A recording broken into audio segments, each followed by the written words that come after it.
The formula of Fourier transform is like this: integral of x of t e power minus j omega t dt. We use this formula to find Fourier transform of some signal x of t. Suppose let us take one example. Suppose take a rectangular signal which is from minus t to t, and the amplitude is 1. Generally in the gate exam, rectangle signals will come frequently. Rectangle in time domain, rectangle in frequency domain. Now I will identify the Fourier transform of this rectangular signal. I use this formula to find Fourier transform. If you observe here, x of t is from minus t to t. So change the limits like this: minus t to t. In between, its value is 1. Substitute that one. Now if you integrate this one, this is what you get.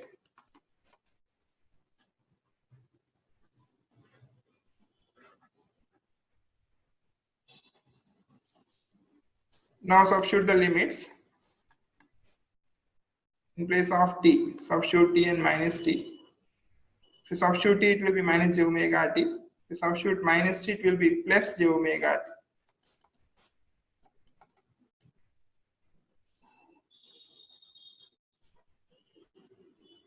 If we rearrange this one, finally it will be like this: 2 by omega into sine omega t.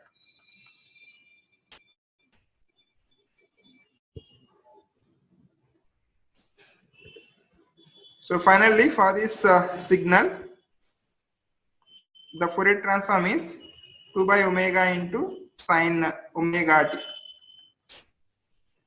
We can remember this one like this: always 2 by omega will come, and it is sine omega t. The next term is sine omega t, where this t is here. Like this, you can remember this one very easily. Suppose let us take one example. Suppose we have one triangular signal like this, which is from minus 100 to 100. Then the Fourier transform of this one is 2 by omega into sine. See here, in place of t, 100 is there, so it is sine 100 omega. Always sine omega t. Here t is 100, so 100 omega. Like this, you can write Fourier transform of rectangle very easily. Let us take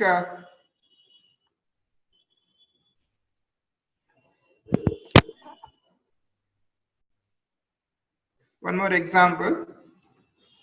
Suppose see this problem. We have some x of t, which is like this. Its value is 1 when mod t less than 1. 0 otherwise. Let us take one signal like this. Now I need now take another signal y of t, which is a convolution of x of 2t and x of t by 2. Here this symbol is convolution. Y of t is obtained from x like this. Now I need the Fourier transform of y of t. We can identify this one very easily if you know this result.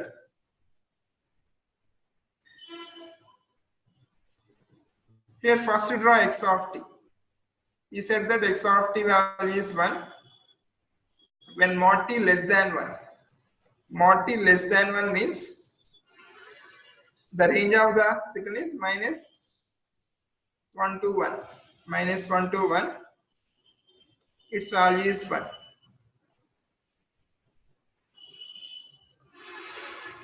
Outside this range, its value is 0.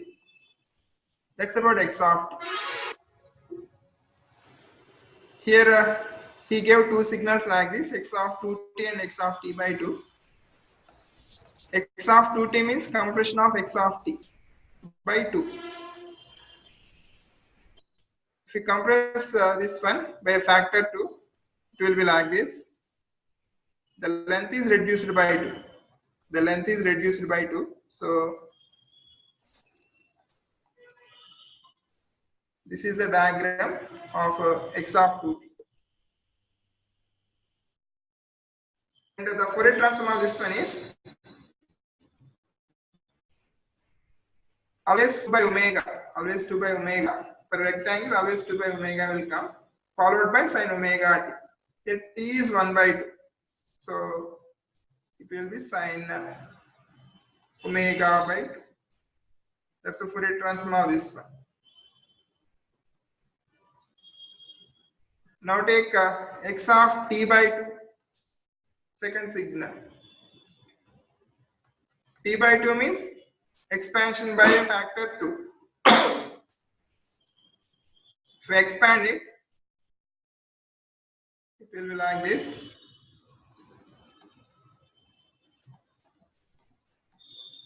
Now the Fourier transform of this one is 2 by omega into, always 2 by omega will come, followed by sin omega t. Here t is 2. So that's why sin 2 omega. These are the individual Fourier transforms. Now I need the Fourier transform of y of t. Here y of t is given as convolution of x of 2t and x of t by 2. And we know that convolution in time domain is always multiplication frequency domain. So y of omega will be equal to multiplication of these two Fourier transforms.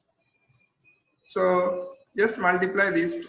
That's the Fourier transform of y of omega. So it is 2 by omega into sin omega by 2 into 2 by omega into sin 2 omega. That's the Fourier transform of y of t.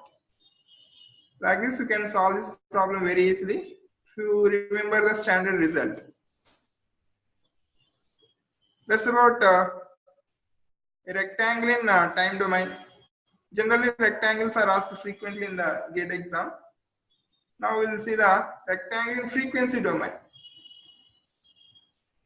Suppose the Fourier transform is a rectangle.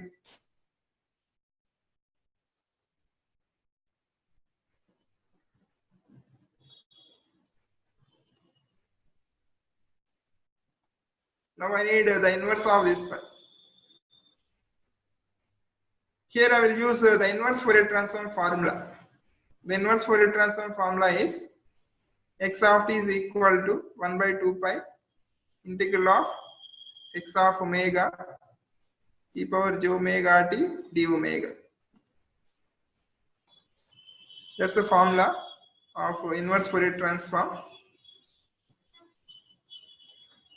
Now substitute x of omega here. X of omega is 1 from minus omega naught to plus omega naught. So change the limits like this. In between the value is 1.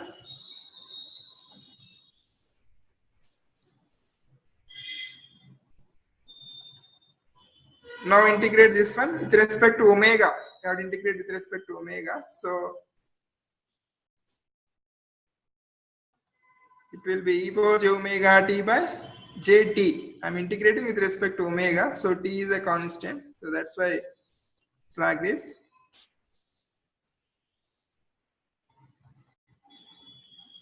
Now substitute the limits, which is equal to,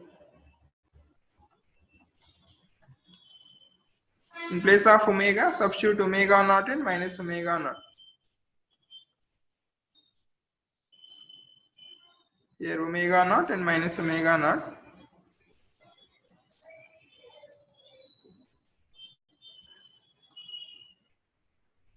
Here after simplifying, it will be like this.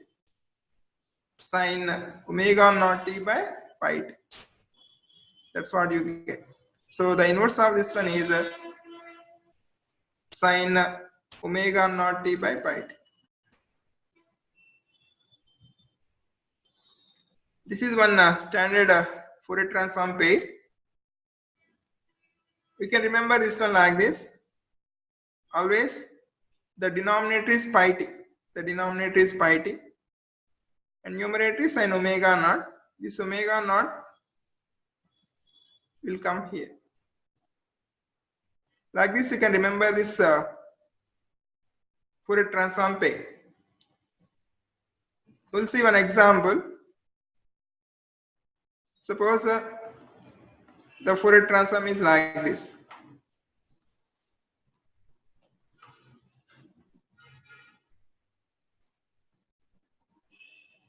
Now the inverse of this one is sin 100t by pi t. Always the denominator is pi t, and this omega naught will come here. That's all. Like this, we can write the inverse of this one very easily. Now we'll see some important points about this integral. Sorry, about this Fourier transform pair. Suppose let us take go back to Fourier transform. The Fourier transform formula is integral of x of t e power minus j omega t dt. Sometime back I have seen this one. Now I am finding the Fourier transform at omega equal to 0. The Fourier transform at omega equal to 0. That means now substitute 0 in place of omega. So x of 0 will be like this. Here omega is 0. So it will be e power 0. E power 0 means 1. So finally it is nothing but integral of x of t. So here the meaning of this relation is actually the Fourier transform value at 0 is always equal to the area under the signal. The area under x of t is just one value of Fourier transform. 0 value of Fourier transform. Area under x of t. Integration is area. So area under x of t is nothing but the 0th value of Fourier transform. Suppose if you see this signal and its Fourier transform. Now this is x of t. This one is Fourier transform. Now the area under this one.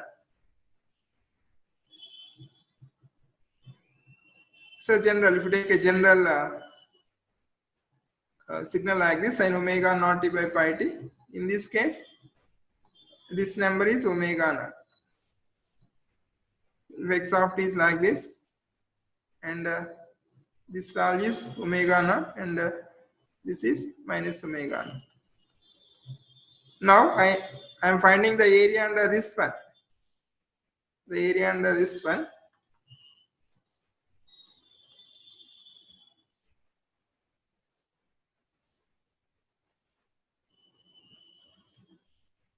is equal to the 0 value of this Fourier transform, x of 0. If you observe, this is here omega equal to 0, so the corresponding value is 1. So x of 0 is equal to 1. So the area under this is 1. That is one standard relation. Remember this one, integral of sin omega naught t by pi t is equal to 1. This point is asked frequently in the GATE exam. Now we'll see some examples. Suppose I need the area under sync signal, sync t. Sync t is one standard signal. Sync t is always equal to sin pi t by pi t. That's one standard signal. So this is nothing but integral of sin pi t by pi t.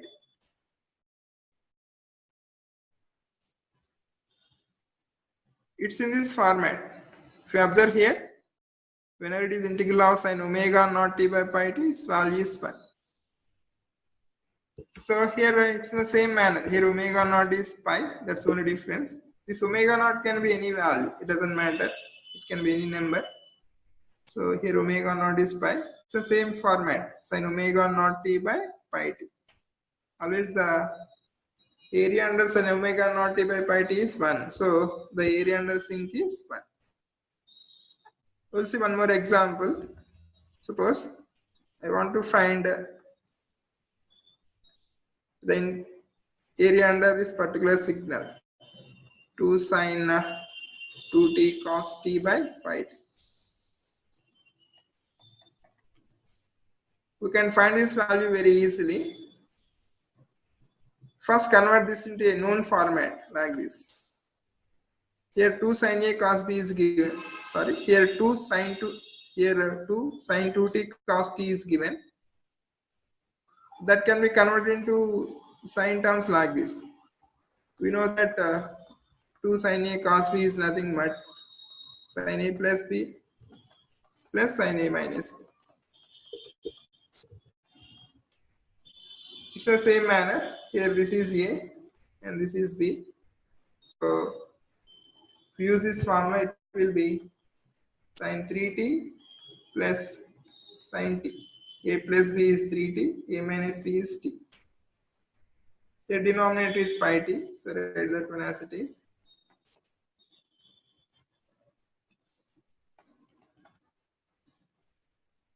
If you use this formula, you will get like this 1 plus 1.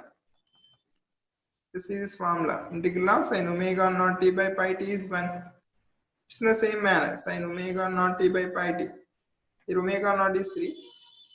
So its value is 1 and its value is also 1. So 1 plus 1 is 2.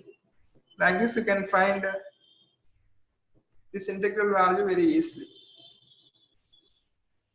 This point is asked frequent in the GATE exam. If you remember this rule, that's better. This is one simple technique to find the area under the sea.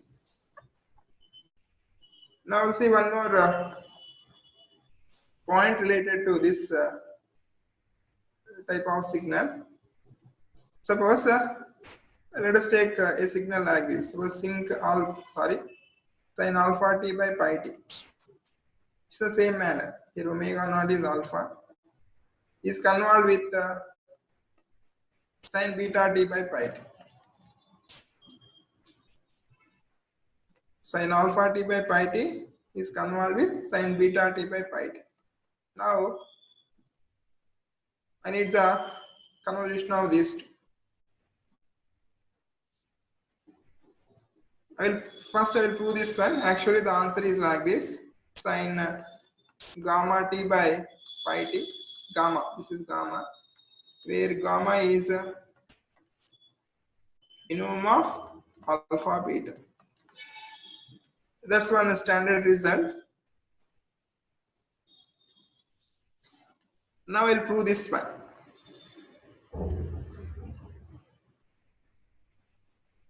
Initially, I am assuming that alpha is smaller. Let alpha is smaller than b.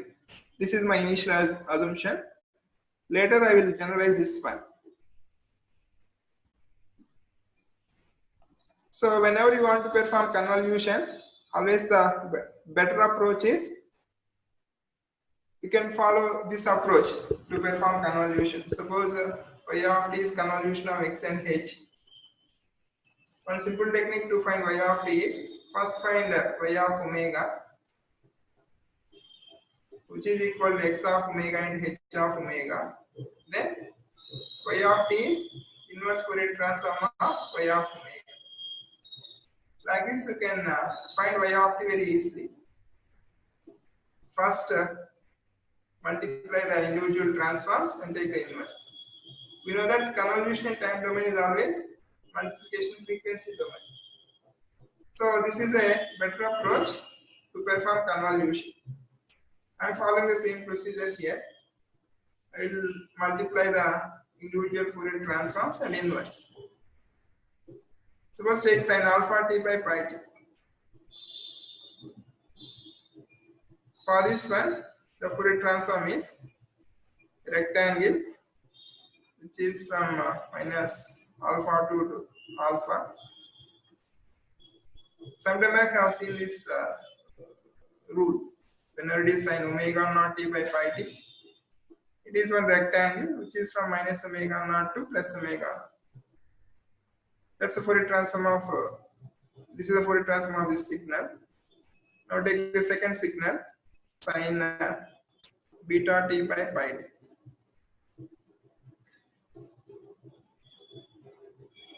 Which is a rectangle from minus beta to plus beta.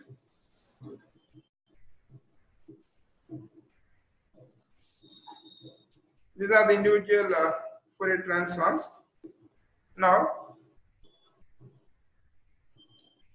take the convolution of these two.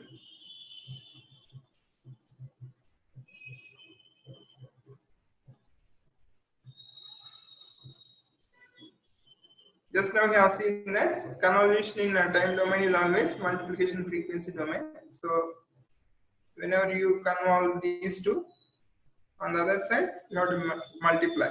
So, multiply these two Fourier transforms. If you observe from minus alpha to minus beta, this is 0. So 0 into this one will be 0. That's why from minus beta to minus alpha it is 0. From minus alpha to plus alpha, here both are 1. Here 1, here also 1. 1 into 1, 1. So that's why it is like this. From minus alpha to alpha, both are 1. Just multiply the corresponding values. Here 0 into 1, so 0. Here 1 into 1, 1. From alpha to beta, this one is 0. 0 into 1 will be 0. That's why. Here the reason for taking a longer rectangle is, here this is my initial assumption. Beta is more, alpha is less, beta is more. That's why the first rectangle length is small, the second rectangle length is small. This is the initial assumption. That's why this is a smaller rectangle and this is somewhat larger than this one. So after multiplication it will be like this. Now inverse this step. First find y of omega, that is a multiplication of these two, then inverse. Whenever it is a rectangle, always the inverse is in this manner, sin omega naught t by pi t. Here omega naught is alpha, so sin alpha t by pi t. So finally, this is what you get after convolving these two. Here my initial assumption is alpha is smaller, that's why here alpha is coming. Suppose beta is smaller, beta will come. We generalize this one, it's always sin gamma t by pi t, where this gamma is minimum of alpha beta. Whichever is smaller, that will come here. Like this you can remember. We will see one example based on this one. Suppose take sin 100t by pi t.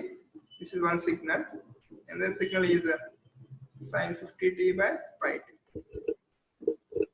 Now if you convolve these two, you will get sin 50t by pi t. The reason is, out of these two numbers, 50 is smaller. Always write the smaller number here. That's all. Like this, you can write the answer very easily if you remember this standard result.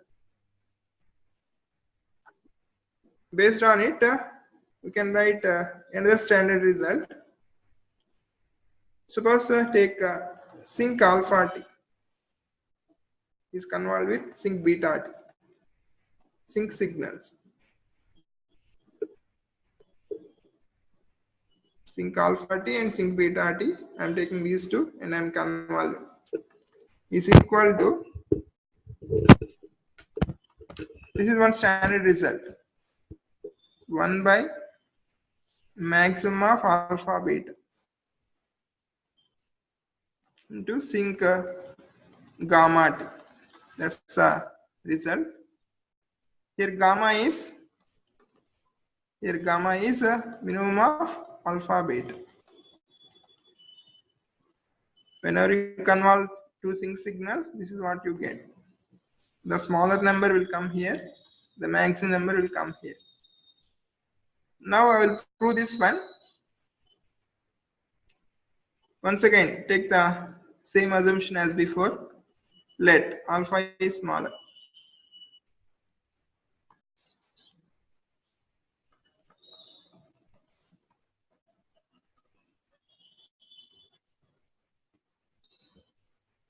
First, instead of sync alpha t, write like this: sin alpha t by sin alpha t by, sorry.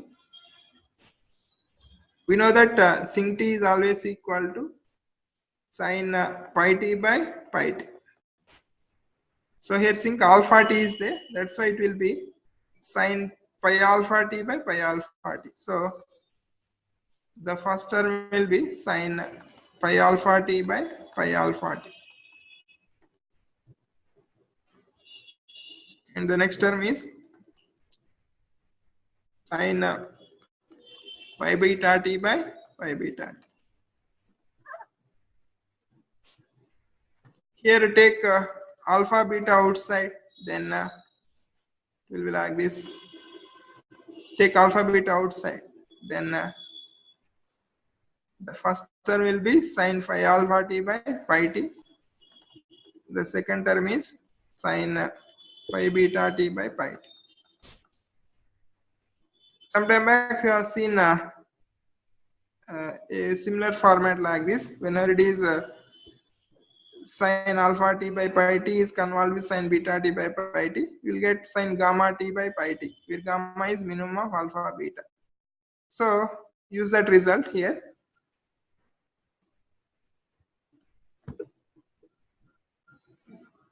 So which is 1 by alpha beta. Here my initial assumption is alpha is smaller, so that's why it will come. Pi alpha is smaller when compared to pi beta, so this is what you get.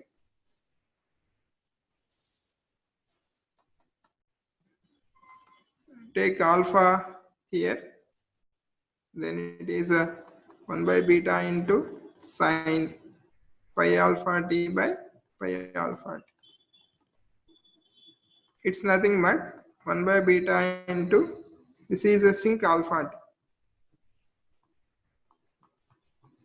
Sync alpha t. So here my assumption is alpha is smaller, that's why the smaller number came here, the larger number came here. If beta is smaller, beta will come here, and alpha is more, that's why alpha will come here, like this. So if you observe, always here, this is the place of smaller number, this is the place of maximum number. This is one standard result. If you remember these simple formulas, you can answer the questions in GATE exam very easily on Fourier transform. Any doubts over this concept to anyone who is watching this live session?